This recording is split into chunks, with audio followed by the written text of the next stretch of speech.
Сайн уу хүүхдүүд ээ? Өөхөө багш нь байна. Өмнөх цагаар Есүстэй уулзсан биз дээ. Есүс ирээс галзаагүй миний төлөө ирсэн гэсэн. Миний төлөө. Яг тийм. Есүс бид бүгдийг аврахын тулд ирсэн шүү дээ. Гэхдээ авралыг яаж авдаг юм бол? Авралыг Бурхны ивэлээр л зөвхөн үнгүй авдаг юм. Үнэгээр үү? Тэгвэл бид юу ч хийхгүй байхад болох хэрэггүй. Есүс Христэд итгэхэд л болно шүү дээ. Зүгээр л итгэхэд болох юм уу? Тийм ээ. Тэрийг чинь л итгэл гээд байгаа юм. Итгэгч асуудал биш л дээ. Нэрээ тийм гэж юу? Өнөөдөр тэгвэл итгэлийн талаар ярьж өгье. Тийм ээ.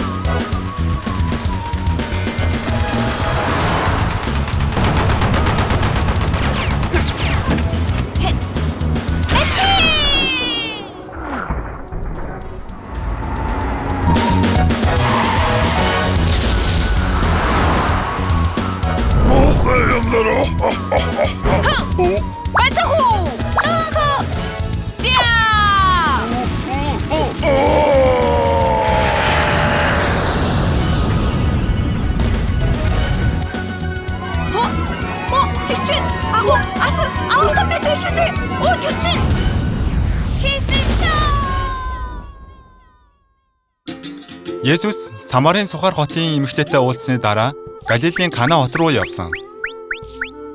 Канагийн хурим дээр Есүс усыг дарс болгосон. Тийм ээ.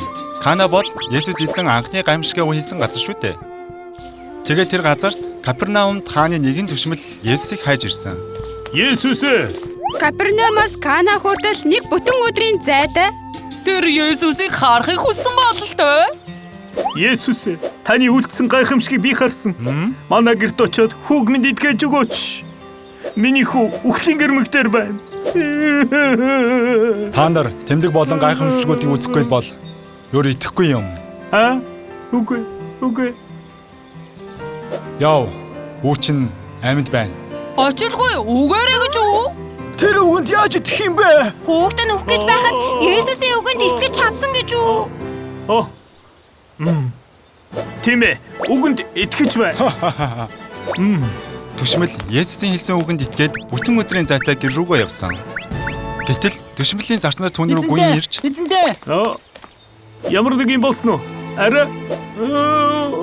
Хүүгчин амьдарч ирсэн. Өвчин бүгд идгэрсэн. Юу гэнэ? Хэдэн цагийн үед идгэрсэн бэ? Өчигдөр орой 7 цаг. өчтөр өдрийн 7 цаг бол Есүсийн үгэн айлдсан цагтаа яг таарч байсан юм. Есүс ээ. Баярлаа. Түшмэл Есүсийн үгэнд итгэсэн байх нэ. Яг тийм. Хааны түшмэл хүүгийнхээ эдгэрлийг нүдээр хараагүй ч Есүсийн үгэнд итгэсэн юм. Энэ явдлаас хойш түшмэлийн гэрийнхэн Есүст итгэсэн юм. Ястаа агуу юм аа. Үүний дараа Есүс үйлчлэлийнхээ 2 дахь дээгүүр өнгөрөх баярт оролцохоор Иерусалим руу явсан. Тэнд очиод нэгэн өвчтөнтэй уулзсан. Есүст итгээрэй. Өвчтөн хүн биш эрүүл хүн юм шүү. Есүстэй уулзсан учраас тэрэ. Яаж? Би 38 жилийн турш өвчтөй байсан. Хинч миний өвчнийг эмчилж чадаагүй юм. Ганц найдвар бол Бетсайда зүрмд орох байсан юм. Бетсайда зүрэн бол тэнгэр элж буун ирж усыг хөдөлгөх үед хамгийн түрүүнд орсон хүн ямар ч өвчнөөс эдгэрдэг гэж яригддаг газар юм. Нэрээ юу? Зүгээр л үлгэртүүд зүйл. Миний хувьд Бетсайда зүрмд орох нь цор ганц найдвар байсан юм. Гэвч өвчтөй намайг цөөрөмд оруулж өгөх хүн байгаагүй юм аа. Есүс цөөрөмд ороход тань тусалсан байх нэ? Үгүй дээ. Тэгэх хэрэг байгаагүй. Би тис өөр зүйлийг хайж байсан юм байлээ. Чи эдгэрхийг хүсэж байна уу? Усыг хөдөлгөх үед намайг цөөрөмд оруулах хүн байдаггүй. Учир нь намайг оцоор байтал өөр хүн төрүүлээд орчихдаг. Есүс тэгвэл өвчтэй хүнийг үүрээд цөөрөмд оруулж болно штэ. Өөр хүн цөөрөмд орохгүй байхаар Есүс бусад хүмүүсийн хөлийг хүлчихвэл болох нэ. За бит. Өвчтэй хүн яавал цөөрөмд төрүүлж орж болох юм болоо? Жуни, өвчтэй хүн өвчнөөсөө салахыг хүсэж байхад яагаад заавал усанд орох хэрэгтэй гэж? Яагаад нөгөө усанд төрүүлж орох юм бол өвчний итгэн гээзтэй. Бос дэвсгэрээ аваад яв. Би хэрхэн алхаж чадах вүлээ? Хөөх. Би өвчнөө эдгэхийн тулд цөөрөмдөл төрүүлж орох хэрэгтэй гэж бодсон. Гэтэл үнэхээр өвчнөөсөө эдгийгээвэл Есүсийн үгэнд итгэх хэрэгтэй байсан байна лээ. Есүс үгээрээ өвчнийг эдгээчихжээ. Тийм ээ. 38 жилийн турш өвчтөй байсан өвчтөн өвчнөөсөө салахын тулд буруу аргыг сонгосон. Тэр өвчтөй хүнд Есүс ойртоод үгээрээ өвчнийг нь эдгээсэн. Есүст итгээрэй. Есүст итгээрэй. Бид аврал авахын тулд юунаас илүү Есүсийн үгэнд итгэх хэрэгтэй юм. Үүний дараа Есүс ууланд гарч олон түмэнд Бурхны хаанчлалын ард түмэн хэрхэн амьдрах талаар мөн ямар ёроол хүртэх талаар хэлж өгсөн юм. Матай номын 5 дугаар бүлэгт гардаг 8 төрлийн ёроол бол тэр юм. Ёроол гэж юу юм бэ? Ёр нь хамгийн их хүчтэй байх ёстой. Юу гэсэн үг вэ? Хамгийн агуу ёроол бол мөнгө. Жинхэнэ ёроол нь Тэнгэрийн хаанчлалыг өвлөх юм шүү дээ. Сүнсэндээ ядуу хүмүүс ёроолтой Тэнгэрийн хаанчлал бол тэднийх ём. Гашуудан суусан хүмүүс ёроолтой тэд тайлхарлыг аван амрах болно. Игэл дүлгөн хүмүүс ёроолтой тэд нар дэлхийг өвлөн авах болно.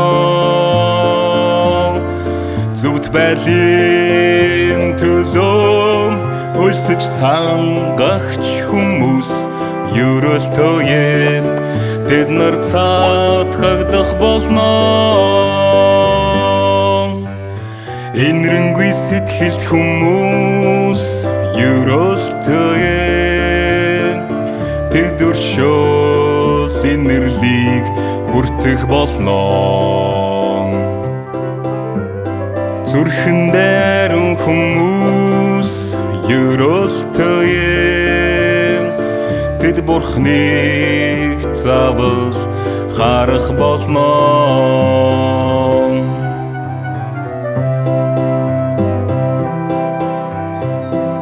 Есүс ёроол авах үнэхээр хэцүү юм аа. Жуна, би чамтай хамт байх болно. Есүс надтай хамт уу? Амар тайвныг тогтоогч хүмүүс ёроолтой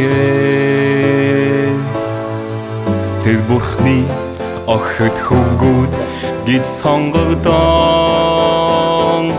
нэрлэгдэх болно. Тэнгэрийн хаанчлал болон зөвхт байдлын төлөө хавчигдан зовогсод ёроолтой Тэнгэрийн хаанчлал бол тэднийх ём. Тэнгэрийн хаанчлал бол тэднийх ём.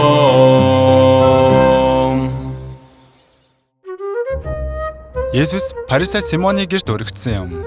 За, та бидэнд сайхан үгээ альдна уу? Есүс Энэ эмэгтэй хэн болцоход? эзэн Хэрв энэ иш үзүүлэгч мөн юм бол энэ эмэгтэй хэн болохыг нүгэлтэн гэдгийг мэдэх учиртайсан. Симоно, Есүс.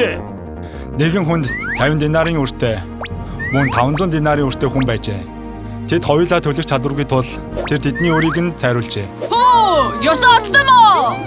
Тэр хүн чинь хэн юм бэ? Би ч гэсэн мөнгө зээлээ байц. Тэгвэл тэр хоёр хүний хэн нь илүү тэр хүнийг хайрлах бол? Миний бодлоор илүү хэтрүүлэгдсэн хүн нь байх. Чи зөв хэллээ. Энэ эмэгтэйг харж байна уу? Намайг гэрт чинь орж ирэхэд чи надад хөл угаах усч өгөөгүй.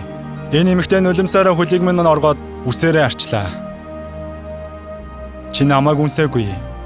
Харин энэ эмэгтэй орж ирснээс хойш хөлийг минь үнсээр л байна. Чи миний толгойг тосоор тослоогүй. Тэр харин үнэт досоор хөлийг минь дослов.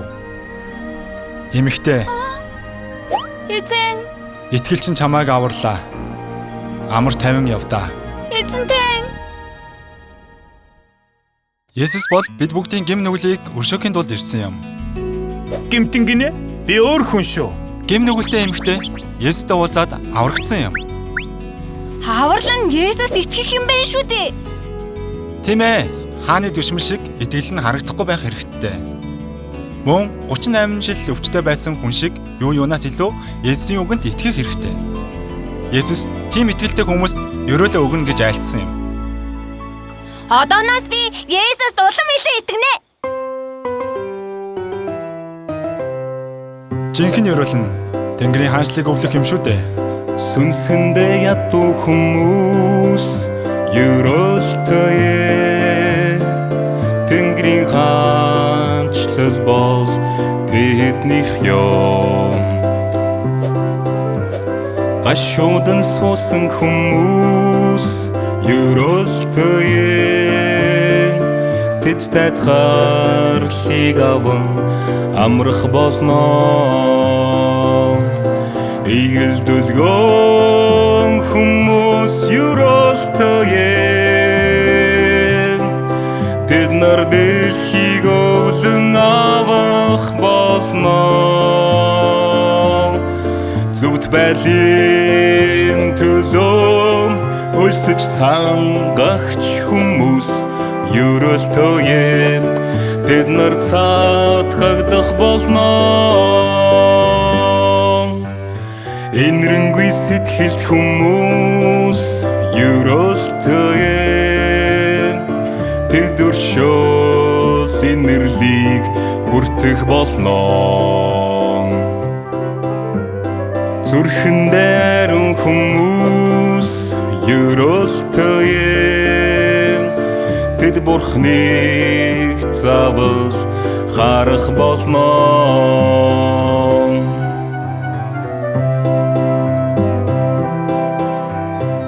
Есүсээ ерөөл авах үнэхээр хэцүү юм аа. Жуна, би чамтай хамт байх болно. Есүс надтай хамт уу? Амар тайвныг тогтоогч хүмүүс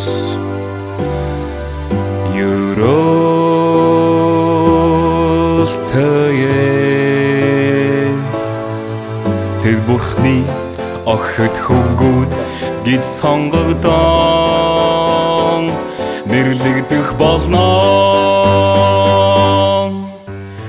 Тэнгэрийн хаанчлал болон зөвхт байдлын төлөө хавчигдан зовогсод ерөөлтөе.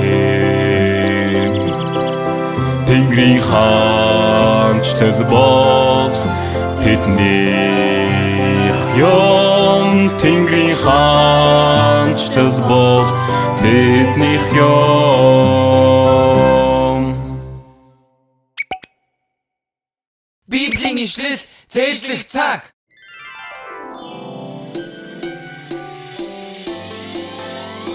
Шикэлатнаас илүү чихэлээ. Сүнээс илүү уяг амлаа. Урахны үг өнөөдөрч бас амтны ням ням. Йоо! Өнөөдөр цээжлэх ишлэл бол Ефес номын 1-ийн 7 дугаар ишлэл. Ефес номын 1-ийн 7 дугаар ишлэл. Ефес номын 1-ийн 7 дугаар ишлэл. Ефес номын 1-ийн 7 дугаар ишлэл. Түүний нэг үслийн баялгаар бидэн түүний доторх цосныхын зөөлөлд гим нүглийн маань төлөө хөөслөл би. Ефес номын 1-ийн 7 дугаар ишлэл. Одоо жоохон амрахнаар түүний нэг үслийн баялгаар бидэн түүний доторх цосныхын зөөлөлд гим нүглийн маань төлөө хөөслөл би.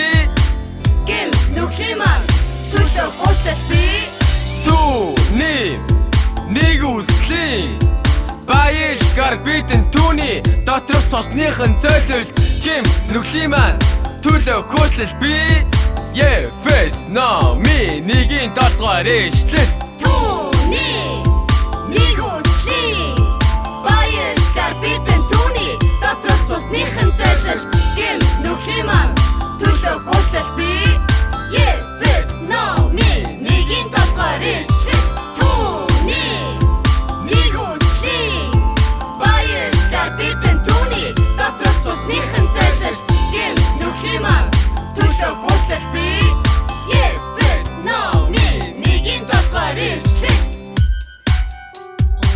Бүгдийг цээжилчлээ.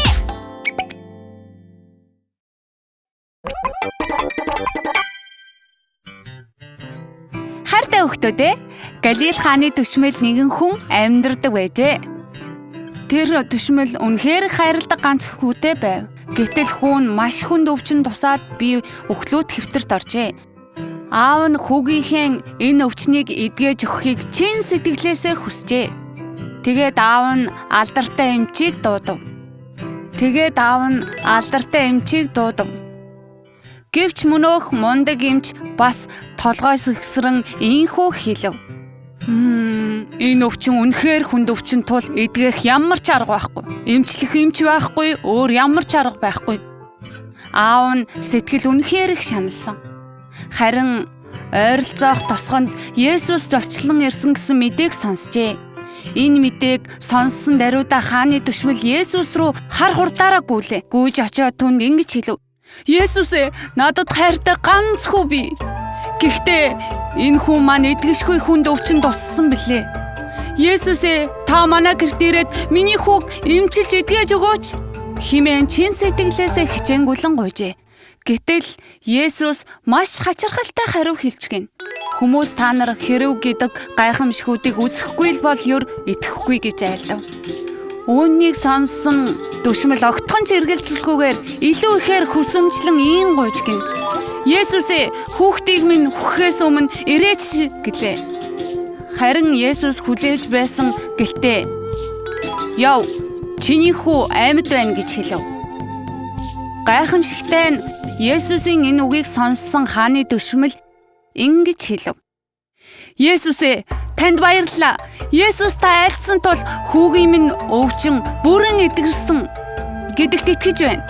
Ингээд Есүсийн үгэнд итгэсэн түшмэл гэртээ харихаар буцав. Гэртээ харихаар буцаж яваад түшмэлийн сэтгэл ямар байсан бол Есүс миний хүүг амьд байна хэмээн айлтсан тул эргэлзэлгүй эдгэрсэн байж таараа гэд итгэлээр гэрийнхээ зүг гүйж гарав.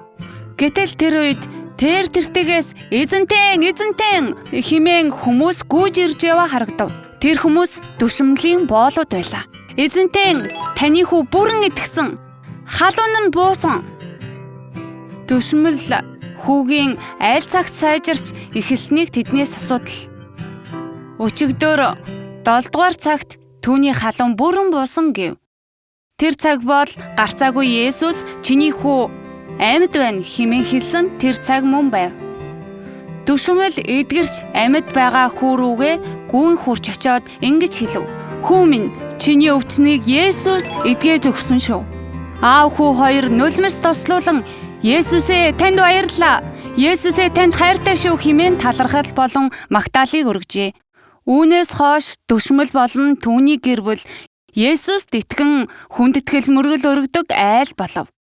Хайртай хүүхдүүдээ, хааны түшмэл өөрийн хайртай хүүгийнхээ өвчнийг эдгэхийн тулд хэнийг хайсан бэ? Яг тийм Есүс. Есүс бол эмчийн эдгэж дийлээгүй хүүгийнх нь хүнд өвчнийг эдгэж өгсөн.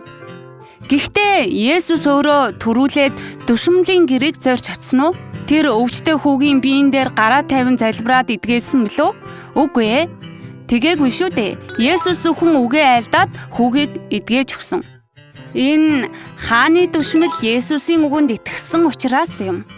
Есүс эдгсэн хэмээн айлцсан тул хүүгийн маань өвчин эдгсэн гэдэгт бүрэн итгэсэн учраас хүүгийнх нь хүнд өвчин орон үргүй эрүүл болсон гэдэгт итгэсэн юм. Хэс шоугийн багчуудаа, та нар ч мөн Есүсийг хүч чадалтай гэдэгт итгэж байна уу? Хааны түшмэл шиг Есүс бүрэн итгэсэн, Есүсийг магтан цаашаасан хүндэтгэл өргөсөн багчууд болохыг ёроож байна.